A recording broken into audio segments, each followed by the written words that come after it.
మరో బ్రేకింగ్ చూస్తున్నాం. బీఆర్ఎస్ పార్టీకి వరుస షాక్స్ తగులుతున్నాయి. మాజీ మేయర్ బీఆర్ఎస్ నేత బొంతు రామ్మోహన్ కాంగ్రెస్ లో చేరిపోయారు.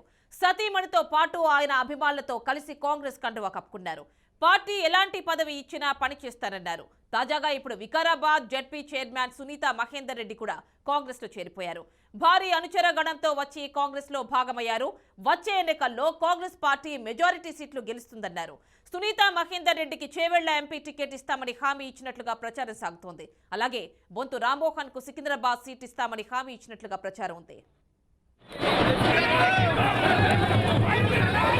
తెలంగాణ రాష్ట్ర సమితిలో దాదాపు 24 సంవత్సరాలు పనిచేసి తెలంగాణ ఉద్యమంలో కీలకంగా పనిచేసి తెలంగాణ ఉద్యమ సాధనలో తెలంగాణ రాష్ట్ర సాధనలో పనిచేసిన తర్వాత ప్రభుత్వం ఏర్పడ్డాక కూడా మరి ఉద్యమం కొరకు తెలంగాణ కొరకు కష్టపడ్డ వాళ్ళలో కొంత శిక్షణను మరి బీఆర్ఎస్ పార్టీ మరి వెనుకబడ్డది.